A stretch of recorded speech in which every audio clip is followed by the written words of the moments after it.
make sure that things are correct. The thing is my budget's been cut, my helper's been cut. If you wanted to fix these things, you could look at providing more work hours to my department. I have a list of things that I need to do, and I just pick away at them as I'm here. And the more I work, the more I forget things.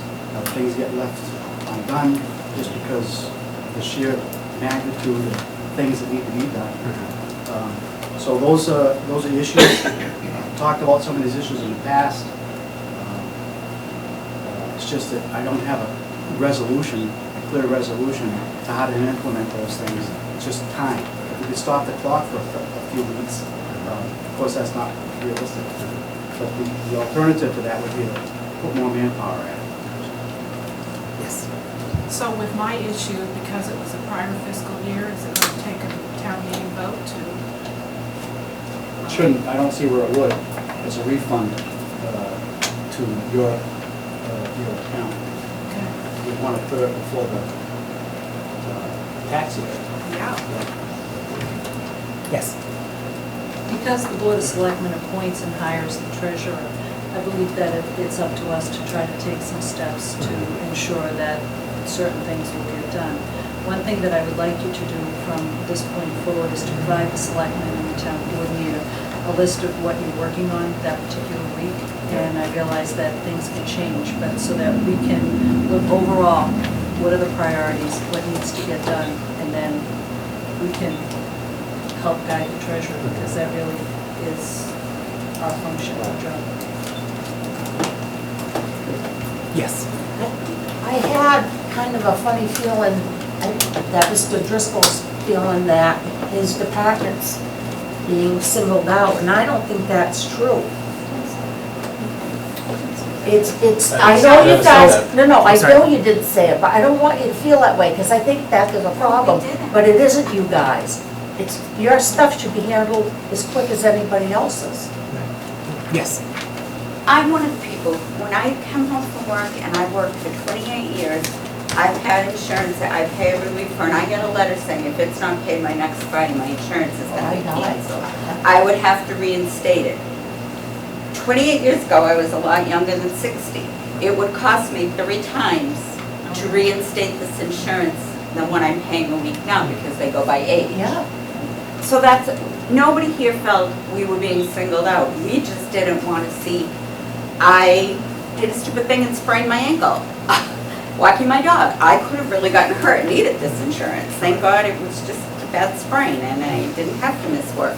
Yeah. Look at poor Susan. That could have been me in a wheelchair, and I would have needed, and it would have been really nice if I went to get this insurance and was told, sorry, after 28 he's paying for it, yours has been It was canceled. broke one time and it should be So done. we're not trying to come here and pick on anybody. We're just concerned. Right. I That's don't think all. anybody's picking And on I you don't, either.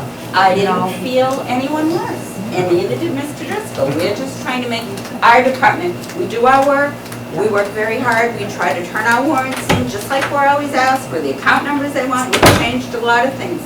We just would like our checks and everything so we can run our department, that's all. Right. Right. No, understandable. And as Julian suggested with the list of, that maybe we can then move employee personnel issues up the list, so that those are the first priorities to get done. Prioritize those. But it's really so that- embarrassing when we get letters saying they're shutting off our lights and our internet because we don't get our checks. We got checks today that went back to May, that we processed in May, and they finally showed up today. We sent them out. That was embarrassing. Maybe it's not, you don't find it embarrassing, I would die. Maybe I take it too personally. I don't get late letters. I don't want to look like the work I do gets late letters because they've been processed and sent like they're supposed to. Have a right to I just want to make sure that people understand too, that part of the reason for some of these late checks and such are because they were withheld from the warrant, and it took us this long to get them approved. It wasn't that we were sitting on them and not doing anything. Right. It was a matter of trying to get them approved. Yes. Oh, sorry. We need to look at process improvement as well. I mean, points Will made were very, very valid. I mean, we should have a standard process for the way we do business. Yeah. All bills should be handled the same way. Yeah, and I'm still confused as to why we do the work for light and water since they're not part of the town. I don't understand that. They always told us we couldn't do our own checks. We had to do warrants and send them to you. It's been that way since the day I went in there. Why, Right. I can't tell you why. That's just what we were Okay. always told, that it had to go through the treasurer. Right. And I think these are some of the issues that will, that until there's some resolution with that, I think will continue to arise because so hopefully, ultimately, it wasn't this last time around, but eventually, at some point, hopefully in the next year, maybe next annual town meeting, then we can have some kind of resolution on that matter and then if we're wrong, they can someone that more important than us can tell us we're wrong, and then we'll know what's right, or in whichever form that takes. I'm not saying any particular, but just so we know who is ultimately responsible for those, I don't think it really matters who's right or who's wrong. Oh, no, I just need to know. Just Right. need an answer. Right, yeah, that's what I mean. I'm not saying voicing support for any particular potential article or anything. I'm just saying that just some kind of resolution, so then we can say, here you go, and okay. If there's any more discussion on this particular issue? Okay. If not, what's left here? Now we kind of can we move on to discussing the school budget issue? Is that okay? Oh, thank you very much. Sorry. So I wanted this issue, and probably several of us did, to kind of what the issue is regarding that. And thank you for coming, John. Kind of the school budget process, and our special town meeting is rapidly approaching next Friday. I have been asked to, in no official capacity really, or kind of an official meeting, but just to sit down with the superintendent and the chair of the school committee to kind of discuss some way. I think that both sides understand that compromises have to be made, and I think that both sides are willing to sit down and discuss kind of any places where the school can cut, see what we can do. Again, any kind of tentative negotiated agreement would obviously have to be presented and approved by the advisory board, as you do, your pre-town meeting, the board of selectmen, and then the school committee would kind of also have to have, with the goal of having something to come before special town meeting, other than your two options are to bankrupt the town or bankrupt the school, to kind of avoid that as kind of your up or down vote, to see what can be done. So just to kind of open it up for general discussion regarding the, and not trying to rehash, which obviously you're free to discuss what you want, but trying not to rehash kind of the things that have been hashed about the school, kind of to discuss practically where we are at this point. The state Department of Elementary and Secondary Education has started now. We do have a 1/12 budget from the state, which is based on last year's budget, correct? And this is a question I had, and I figured now would be a good time to ask it. If we get to December 1st and we haven't had a negotiated solution, if a higher amount is given on that December 1st by the state, we have to, that's based, so right now this budget that they're getting for 4 months, continuing we go on, is based on that $4.5 million figure. If they ultimately are approved at $5 million, do they just get that $5 million budget for the next 7 months, or do you know if we have to then reimburse them for these previous 5 months that they're being compensated at the 4.5? I don't know if that's... I can answer that question. It depends on what the State Department of Elementary and Secondary Education orders. They have authority to order the town. If there's a complete budgetary breakdown, if there is no agreement, they will step in and write a budget. Under state law and executive orders of the state, that budget is law, and it is whatever it is. Just to answer your question a different way, if December 1st they say the town's share, the town's assessment of a total Narragansett budget is now $5.121 million, and the town will pay that amount in fiscal 14. Meaning you have 7 months of the year to come up with whatever the backfill of that total amount is. It depends, of course, on what they order and what gets negotiated. And they go through this from time to time in districts across the state. So they're not naive about the fact that you now have 7 months to make up 12 months of deficit. They would understand that, and that would be part of the negotiation. Can Sure.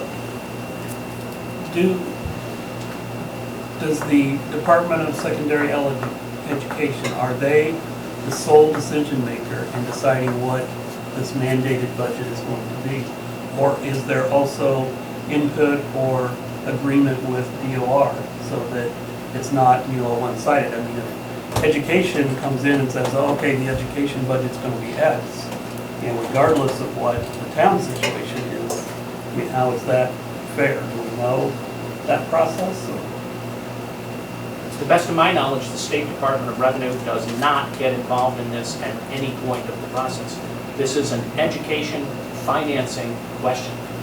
And if there's a total breakdown, you must go through a joint meeting of the two towns. And that joint town meeting of Phillipston and Templeton, should we get to that point, votes up or down a budget. We could go back to the polls a third time, a fourth time, or a fifth time for an override. But absent all that, when push comes to shove and you get to that point where the state mandates a budget, and it's now usually December or January, that's it, you're done, this is the budget, and it is enforceable. So the State Department of Revenue takes no position because it's not a revenue question, it's a school finance and a school budget question. And I know that many people have issues with the process as it is, because I know that it doesn't seem fair that Department of Education clearly is going to be slightly skewed in what they consider important because it's Department of Education. So while the process itself may not be what we consider fair or right, I think that it is important to deal with the practical fallout of this situation. Speaking personally, my goal being to prevent the layoff of as many people as possible, as that's my personal goal, moving forward and resolving this, and however we have to do that in a compromised, responsible way that doesn't overburden taxpayers, doesn't overburden individual employees, I think is something that at least I personally will be trying to accomplish. And in meeting tomorrow with Ruth and Rayanne, I'm hoping to kind of see where they are, and then kind of what they have in mind is maybe some kind of options to see if we can get some movement at all, because if it comes down to cutting 50,000, that's not really going to do much to relieve the situations. Yes, sure. On the blog, the governor had released the budget, and there was more figures for the education part of it. Oh, right. Now, they didn't have those figures when they made out the school budget, right? That is correct. So It's called a windfall. Yeah, They've got more money than they thought they had. What's your point? It's So, theirs. yeah, They got it by law. by anybody with half a brain, you think that they would say, okay, we have this extra money, we can take it off what we're trying to hit the town with. They could do that. They should do that. They don't have to do I that. know they don't. Okay. Can't, Cut you off, it is what it is. if they come in, they can also cut the school budget, because they did it Yes. Quabbin, they cut it $1 million. Yes, they can. Yep. They can, so maybe they'll take pity on this? I mean, anything's possible. You know? Anything's possible, yeah. But it would seem that, why wouldn't they do that if they've got all this money for transportation and... Oh, Yes. Lord. Yeah, you might take this for a discussion in the future for selling the light company. I'm deeply in favor of selling it to get a good price for it. If you did sell it, you solve many problems. You solve your problem with the 10 years at least with the Narragansett school thing. You could also even revitalize 252 Baldwinville Road. You get that as a town housing for all the departments. And all my entire life, I've been served by 3 companies: Mass Electric, National Grid, Templeton Water. The only difference I see that benefits is that National Grid earns money for its shareholders. Templeton Light does not. All they benefit is the people who work there. So I'm just considering the future. Okay, The lights still go on. yes. I've heard, I've heard Ms. Miller make the comment of, why can't we just raise the taxes? So my question to you, when you have your discussion with members of the school committee and Ms. Miller, do they all understand taxes can only be increased the 2.5%? We only have so much. Now, we also don't know where our value will be. I work on yes, I will be back to work in August. I work on the whole assessment, and I'll give you some good example. In June, we just lost $2.5 million in assessment because a big chunk of land up off the Dudley Road that was going to be a housing development has now been taken by the Department of Wildlife for eminent domain. So there's a 2.5 million off of my assessments. And I think, do they understand that we can only raise X amount? So when they say we need this money, do they fully understand that you are going to be taking from the town? Look at the green sheet. Forget light and water. Forget sewer. They're an enterprise fund. It's got to come from, here's the list. Selectman's office, police department, fire department, cemetery, highway, assessors, board of health, all this stuff. And to answer kind of to Doug's question, does the DOR come in? There are some of us who our jobs are right in the Mass General Law, that our monies will come right off the cherry sheet to support our departments to get done what I want. You cut the assessors down one day a week.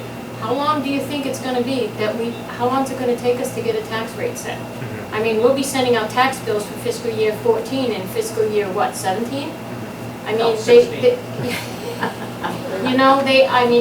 hope they fully understand how this works. I understand the schools need money. I understand. I can point back to years ago when my kids were in school, the shortfalls that were there and what was missing in education. Templeton's always lagged behind and needed more money. But, at what expense? And I think they realize that we can't just throw out more taxes. When I send in that recap sheet, if it doesn't, if it's not jiving and it's not balancing, we can only raise that 2.5% so that, and that's it. If we raise more, you have to show where's the town vote. Right, and I believe that I've made it personally aware to them as well that these are what we're talking about, layoffs, like that's what's going to happen, that this is where we're going to be cutting because there is no, there are compromise solutions that we can work on, and again, but everyone has to agree, every entity that takes part in this process will have to have an open town meeting and, discuss the issue, vote on it, and we'll try to come to something. And again, we may not be able to resolve the matter, but hopefully through some way we can. I think that we're kind of getting, to the point now as well, we're kind of running out of time to really do a lot of these things. And just as we are scared that the Department of, I'll call it education for purposes of being quick, that they're going to come in and set it at 5.1. I'm sure, like as you said, they have some concern in their pit of their belly that they might come in and set it at what it was last year. And so, that's why I think maybe there's incentive on both sides to kind of come in, move in towards the middle and prevent that process from having to happen. I think you also need to point out, I'm glad that you're having this meeting to try to create some discussion, because that needs to happen. But we also have to be aware in town that that's hoping for the best. Yeah. We also have to look at it and plan for the worst. And the only way to make up 691, and if we wait until December or January to make those kind of cuts, we're already almost halfway through our fiscal year. You'll be shut down, everybody. Half the money. You'll be shut down, So it's everybody. not just going to be public safety that's going to take a hit. We won't have a town government. And I think that a lot of what maybe a potential option would be, them cutting some, us cutting down, and maybe another override that's a lesser amount as a joint town school override. But there's no guarantee that would pass either, So we could even come to a compromise, and if the voters don't agree with it, then there's, Exactly, you know, that's what I'm yeah, saying. yeah, It's like trying to generate support for compromise is going to be difficult. yeah. Yes, That's what I was gonna ask you. It seems like we're pitting one against the other, and every dollar to the school has to be taken as a dollar from the town. Is it, and I understand the 2.5 levy limit, but is it possible that the selectmen can consider a general town override rather than saying whatever the school adds to their budget has to be a layoff to the police and fire? And why, can we just suggest a general town override to fund what the town needs and what the school needs? Because what the school needs is a part of the town. right, and that's one option that I'm sure going forward that will be discussed Are the and looked at selectmen in going favor through. of proposing a general town override to cover the whole picture in the town of Templeton? Right, I'll write that. No, Well, sorry, if somebody wants to speak on that. Well, the I mean, people are not. An override's an override, regardless of whether it's a school override or a town override, it's up to the people. The people have to vote. So, I mean, if there can be some sort of compromise, and we come back with, okay, if we had a $200,000 override versus a $700,000 override, I think people might be more willing to support that. But if there is no compromise, and we go back with a $700,000 town override versus school override, in my opinion, it won't make any difference. But when the warrant article and the ballot override are written, tied to a school budget line rather than a general town line, there is no room for distinction. But you have to have it, what it is. You can't Right. deceive the people. When I think the school too, because they're the ones who had, I mean, previously have submitted the override. The reason that they have the language for the school is because by law, that first year, whoever is asking for that override and where it says it's going, it has to go. So I think that the school, just as we are nervous about the school budget, I'm sure that they're nervous about our budget. They know that we don't have a ton of extra money. So if we called it a town override, there's nothing that says we have to give that money to the school. I mean, if the ballot override question says, you know, for the general purposes of funding the town, let's just say it's just general language, we could still say to the school, well, we needed all that money and we can't give you that. I think that's what they're, yeah. Right. The override on April 30th was put on by the school department. The override that was put on the 25th of June was voted at town meeting. Town meeting voted to put that override on in that amount for the schools. The selectmen didn't do that. But I think that was all, What? wasn't that also a result of the fact that the budget amount was not able to be changed at town meeting due to the rules imposed by the moderator?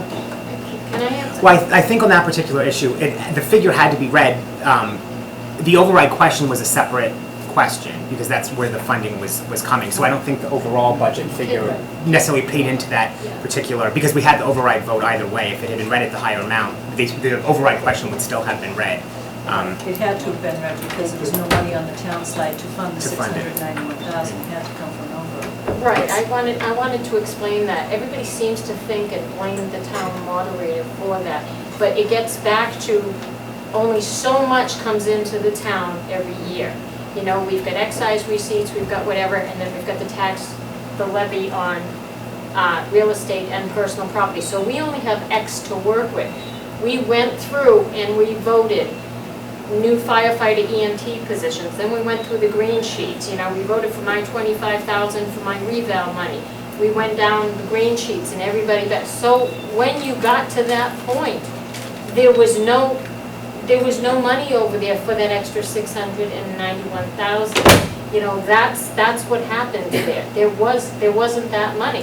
Had people picked out and said, hey, wait a minute, cut the police department by $200,000 or throw out, I don't know, you know, council on aging or something. If they had voted to get rid of that, then there would have been that money there. And that's what Dave had explained at the beginning, the moderator had explained at the beginning of the thing. You only have, it's like if your paycheck is this and 75% of it goes to your mortgage, then you only have 25% to spend on everything else. So something has to give. And that's what I think a lot of the parents I spoke to after the town meeting didn't understand that.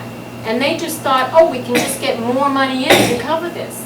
But you can't. You only have X amount of money that comes into the town every year based on receipts, based on the tax, the levy limit, what we can, the 2.5% that we can raise in taxes. And not speaking on behalf of anyone, but I think too what the general concern was is that by law, until we balance out our budgets, we can't end the annual town meeting. So we can't kind of end with a deficit and then go for an override to see if we can, it has to balance at the end of the meeting. That's kind of, believe why the override is a Right. separate question. So, and that's the logic I believe that was used. Again, not speaking on behalf of anyone, but that's what I think the logic was that was used. I'd just like to remind everybody that the actual budget for this year versus the previous year was $65,000 less. I know that's not a lot of money, but it was less in 14 than it was in 13. So there was cuts already made. The town budget, you're talking about the The town town budget. budget. Now let's ask, what happened to the school's budget between 13? It and went up. August? How much? Overall, 7, 8, almost $900,000. And that's where the brakes have to stop. There's the issue in a nutshell. Yeah. The town decreased its budget, School the school increased its budget request, and the town's revenues are limited by law to 2.5% increase. You can't make it more clear than that, or precise than that. The money's not there under state law, unless you pass an override, or eliminate town services, or cut school services. There's no other way to solve the equation. It's an equation, there's an equal sign in the middle, and something has to give. Yes. Are we set at the game of chicken being over and having to wait till December for the education department to come in and set the budget? Or can we contact them after you talk? There's no give and this vote goes down, can you call and say, hey, we need to hear that next month so we can do what we're gonna do? Right, and I think that's what I'm kind of just speaking with them unofficially, because there won't be a quorum of any board there, that to just kind of see kind of where we all are, to see, and again, nothing will be official, but to hopefully open up, I mean, they contacted me to begin this conversation, so I think that that's a good sign that they're willing to. But again, we can kind of come up with some rough ideas, and then at an open, a town meeting, each kind of would have to be presented to the Board of Selectmen to kind of see how they feel, and the school committee to kind of see how they feel, the advisory board at pre-town to see whether they, agree with kind of what's being proposed. So I don't think that anyone has set on, we're just gonna go till December. I think on both sides, there's incentive to come to a negotiated resolution. I think that, I think for a while it has been a game of chicken, and I think in a way it kind of got us where we are now, that at least we're able to compromise, because there really are no other options besides, pulling Phillipston in too, you never know what exactly is going to happen with them. So if we can avoid it, having Phillipston voters decide our town budget, I think that would also be, that's not what they'd be voting on, but that's ultimately what would be happening. I think that if we could keep it in Templeton, that would also, and the school committee members that represent, that represent Templeton, they live here too, so I mean, they have an interest in keeping police and I think I'd like to make the point that this overall project here, process, is basically eroding our rights to vote. Oh, I mean, we voted all this stuff in, it's all in the trash can. Right. That's why I'd say the sooner you better to get the state in to find out where we actually stand. Mm-hmm. Whether the school wants to or not. Mm-hmm. I think the selectmen should contact the state and say, hey, Yeah. when is the soonest we can get on your docket to get in here and do what you gotta do?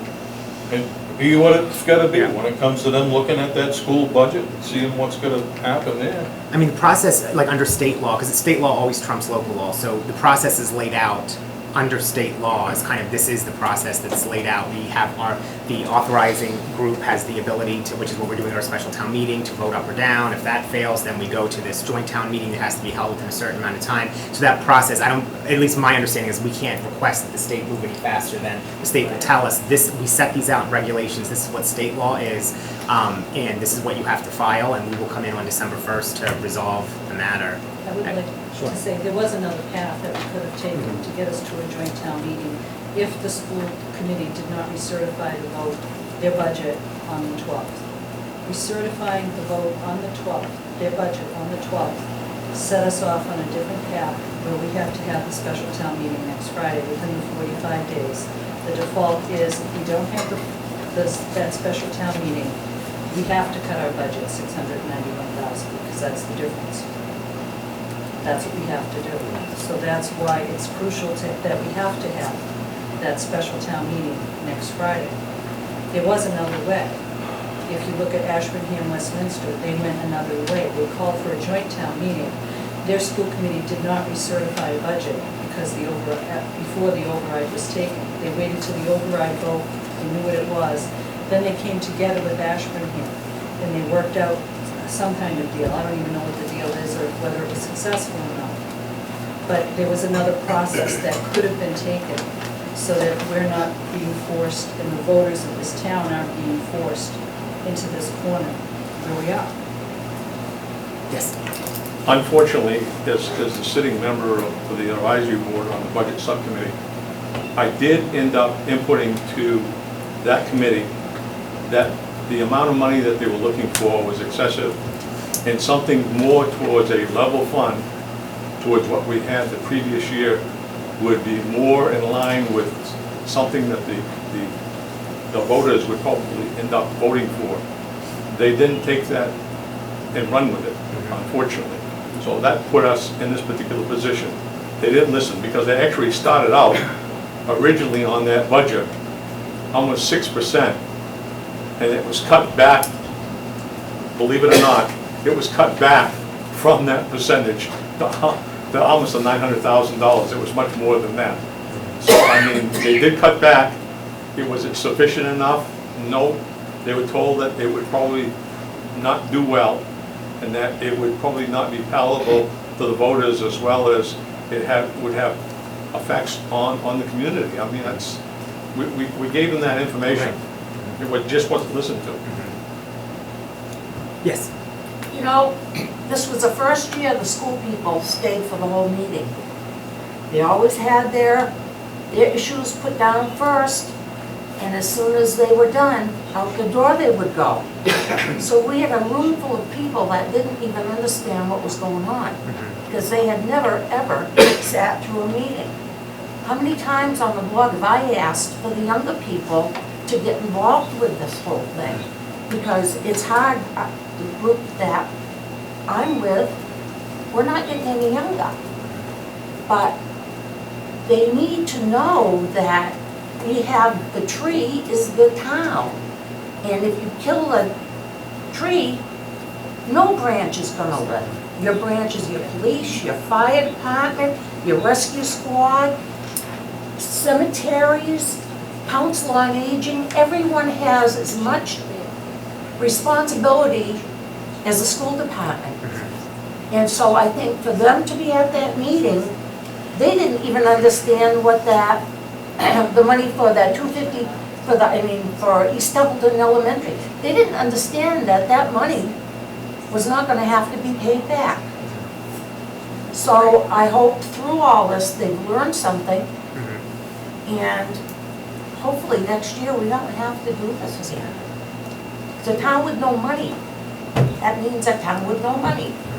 Well, if there's no other discussion or comments on that one, okay, we'll move on. And I believe the last item, I think, is Selectman Doug Morrison to discuss the office lease situation. Yeah, I had a conversation with the landlord. They're really interested in a long-term 3-year lease, which I communicated to him that from my point of view, I don't really see us entering into a long-term lease at this point in time. I did discuss with him the school issues and that depending upon the outcome of that, that's going to really limit our finances. He is looking for an increase in the rent as well. They also want us to take the full 8,000 square feet. So he's looking for us to take more space and pay more money. So I certainly ended the conversation with him that he needs to prepare a secondary proposal. That at this point in time, I don't know that we would commit to taking more space. That there's just not a big advantage for us to take more space at this point in time. So, as far as I know, we have not received a counter proposal I at expect this one point. though today or tomorrow. Yeah. Haven't checked email late today. So that was our conversation. I think it was a good conversation. He sees our point of view, but he also has his point of view. So until we get a counter proposal, I don't know. I think anything that we decide will have to wait until after the special town No, right. meeting is Friday. Yeah. I just don't know where we're going. Are there any questions? When is Discussion? it always? It is. It was. Sorry. Oh, it is. Yeah, Yeah. I have we're holdovers now. another item under Oh, new yeah, business sure. if possible. Okay. East Templeton, we're having an issue with, we need a dehumidifier in there. And we don't really know what we're doing with that building.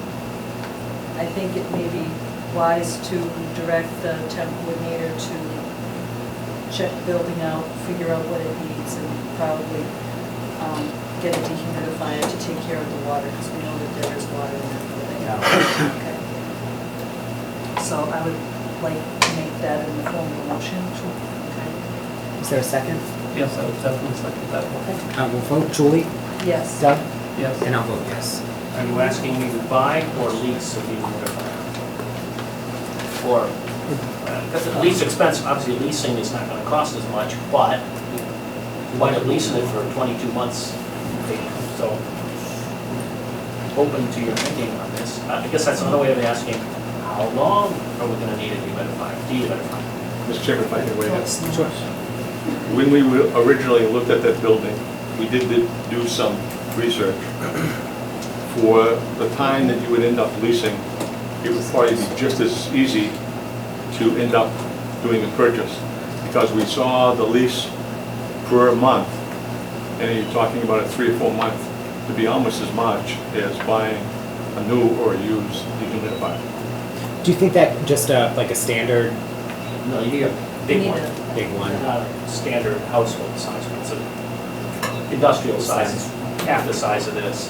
And I know that after, whatever we decide with East Templeton, we can take the dehumidifier and use it. in Somewhat, another right. building. So I One of know- our other yeah. buildings for purchase. Yeah. And on Friday, I disconnected or had the plumber disconnect the sink, so we had a drain that we could actually connect it to, so that the dehumidifier could dispense it from the drain. Yeah. So, yeah, I think the sooner we do it, the better. So, purchase? Purchase, yeah. Purchase. Will do. Okay. Is the town sewer all hooked up in that building? Sorry? Is the town sewer all hooked up in that building? Yes. Yes. Just a couple of announcements at the end if we're close to the end. Representative Denise Andrews, our state rep, will be holding office hours right here in this room 1 week from tonight. Take that back, 2 weeks from tonight, the 29th. 2 weeks from tonight, right here, from 5 to 6 p.m. She will hear, and I'll put this on, noticing on this first chance to get it out, she will hear any constituent complaint, request, or interest. It's your state rep's office hours. She will be here from 5 to 6, and then she'll be here for the beginning of the select board meeting at 6:30. So that's 2 weeks from tonight in this room. Another point of information, the select board, as well as, I believe, the Board of Health, as well as the town clerk, received an anonymous complaint. It's a very detailed 2-page complaint. It came addressed, this one to the selectman's office, there was one to the town clerk's office, and so on, with no return address and no signature. I, for the record, will explain to any resident of Templeton, we cannot and therefore do not act on anonymous complaints. The allegations in this complaint are relatively serious allegations, but we do not look into unsigned, unsolicited allegations of issues.